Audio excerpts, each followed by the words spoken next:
I'm always gonna love you. I'm always gonna love you too. प्यार मोहब्बत सितम और धोखा, मुझे नहीं पता इसके बाद में क्या होगा। स्टोरीज एक ऐसा सब्जेक्ट जो बहुत मायने रखता है हर इंडिविजुअल की लाइफ में, चाहे वो सिंगल हो, डबल हो या ब्रोकन। ना कुछ हद तक वो इन कहानियों से रिलेट तो कर ही लेता है। कुछ ऐसी भी कहानियां होती हैं जो उन्हें रुलाने के लिए काफ़ी होती हैं। कुछ ऐसी कहानियां जो सिर्फ अपने आप को बेचने के लिए बनी होती हैं। और through out the history makers ने इन्हीं कहानियों को रेप्लिकेट या रिक्रिएट करने की कोशिश की है, इसी होप में कि ये कहानियां लोगों तक पहुंचेंगी, फिर इस होप में साला कम से कम पैसे तो कमा लेंगी। लोग ऐसे भी हैं जिनके लिए कबीर सिंह एक मास्टरपीस है, 96 एक एवई वर्क, लाला लैंड एक बोरिंग स्ट्रेच आउट स्टोरी है, रेंट अ गर्लफ्रेंड प्यार से भरी हुई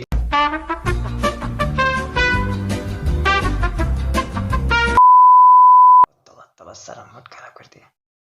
तो भी हो, मायने ये नहीं रखता ये अच्छा है या बुरा। मेरा क्वेश्चन ये है कि क्या लव स्टोरीज या ये अनकही प्यार की कहानियां एक इंडिविजुअल के लिए वल्नरेबल होती हैं, ना कि एक आदमी या औरत। यार मैं सेक्सिस्ट नहीं हूं ना बारबी की तरह।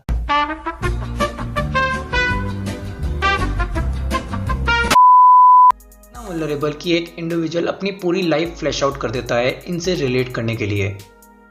मैं हूं रंजन और आज इसी बारे में जानेंगे कि क्यों इन इश्क सच्चा वही जिसको मिलती नहीं मंजिले से हम इतना रिलेट कर बैठते हैं कि कुआं दूर दूर तक सूखा हुआ है। बे बंजर है बंजर।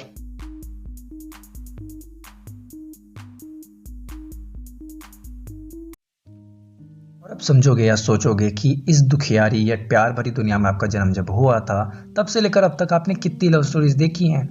सवाल सुनकर शायद आप सभी सोच में डूब जाओ और कुछ प्रोमिनेंट से नाम आप बता पाओ, पर सच्चाई तो ये है कि एक बच्चे के पैदा होने से लेकर अब तक उसे सबसे पहला कंटेंट ही लव स्टोरी सर्व किया जाता है। और अपने आप को जुटलाने की कोई जरूरत है नहीं, क्योंकि बचपन में आप सभी ने सिंड्रेला तो देखा ही है, मारियो गेम तो खेला ही है, और अगर ये दोनों ही नहीं करे तो डोरेमोन तो देखा ही है। ये भी सवाल अब कर सकते हैं कि ये किस पॉइंट से एक प्रॉपर लव स्टोरीज थी, जो कि मैं मानता हूँ ये नहीं थी। किसी ना किसी अंश में ये प्यार का नाम तो रखती ही थी। अब वो सवाल जिसने मुझे कई बार परेशान किया है, क्या ये लव स्टोरीज वल्नरेबल होती हैं? मेरे ख्याल से हाँ। इसका स्ट्रेट आंसर देना इतना ही इजी है जितना टेबल से छोटी उंगली लगने के बाद अपनी जिंदगी का आपके सामने फ्लैश ना होना। ये आज से नहीं, ह्यूमन एग्जिस्टेंस की शुरुआत से है। और अगर किसी पॉइंट से कॉन्ट्राडिक्शन रखते हो तो एक बार अपने चारों तरफ गौर करना कि ये कितना सच है और कितना झूठ। कि ये वही कहानियां हैं जिसने ट्रॉय साम्राज्य का हनन कर दिया था क्योंकि लोग सिर्फ हेलेन और पेरिस के प्यार के खिलाफ थे। ये वही कहानियां हैं जिसने संसार के सबसे बुद्धिमान मानव रावण का सर्वनाश कर दिया था क्योंकि वे राम जी और सीता जी के प्रेम के ललकार गए थे।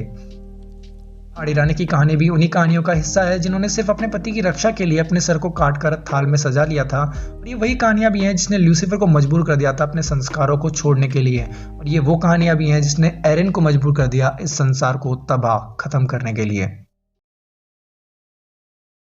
और उसी तरफ लोगों का इस सब्जेक्ट पर अपने मतों का विभाजन कर देना भी मैं कोई गलत बात नहीं मानता, क्योंकि मैंने देखा है एक व्यक्ति को सुबह 3 बजे उठकर अपनी गर्लफ्रेंड से बात करते हुए, क्योंकि वो लंदन में रहती थी। मैंने देखा है उन लोगों को ऑनलाइन प्यार में पड़ते हुए और अपने इनॉर्मस एफर्ट लगाते हुए उस रिलेशनशिप को बचाने के लिए जिसमें वो एक दिन भी नहीं मिले। मैंने देखा है एक बूढ़े दंपति को ट्रेन में हाथ पकड़कर बैठते हुए। मैंने देखा है मेरी दोस्त को वापस प्यार ना कर पाने के लिए क्योंकि उसने उसका दिल जब तोड़ा था जब उसने उसको बेइंतहा प्यार किया था।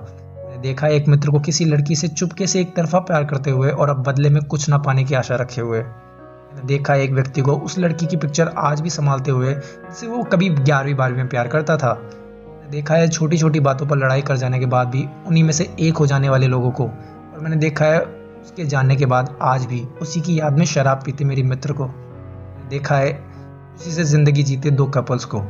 बहुत सी कहानियां देखी हैं इन आंखों ने, पर जो भी देखा है वो सब प्यार ही था। क्योंकि बात यहाँ रिलेटेबिलिटी की नहीं आती है, बात यहाँ आती है एक्सप्रेस करने की। क्योंकि कहानियाँ तो बेहद और बेशुमार हैं और इनका अंत डिसाइड नहीं करता ये कैसी थी, क्योंकि कई बार मंजिल से ज़्यादा वो सफ़र खूबसूरत होता है जिसने आप सबको ये देखने के लिए मजबूर किया। और इनमें तो ये कहानियाँ हमें वो सिखा जाती हैं जो हमें कोई ना सिखा पाता। क्योंकि जहाँ लोग अपनी इन्हीं भावनाओं को छुपाने में तत्पर होते हैं, वहीं कुछ लोग ऐसे भी होते हैं जो इन्हें खुले एक्सप्रेस करना चाहते हैं। और यही चीज़ तो वैरी करती है इन्हीं कहानियों की नापसंद और पसंद में। कि आइडियलाइज करना ह्यूमन नेचर है, जो कि सब करते हैं कि कोई मुझे यूनिकॉर्न पर बैठ कर लेने आएगा, या कोई सिर्फ मेरे लिए रुक जाएगा, या मेरी हाँ में हाँ मिलाएगा, या मुझे मेरी गलतियों पर चुप कराएगा, मेरी खुशी में खुश होगा, मेरे ही दुख का मजाक नहीं बनाएगा। इसी बीच हम उस सच से मुंह मोड़कर उस संसार में चले जाते हैं जहाँ ये सब एग्जिस्ट ही नहीं करता। लोगों के पास अपनी ज़रूरतों से लेकर कोई काम नहीं है और ये कहानियाँ जिन्हें सोचकर सिर्फ हम अपने आप को तसल्ली देते हैं, शायद मेरे साथ भी ये होगा, वो एक झूठा सच बनकर रह जाती है।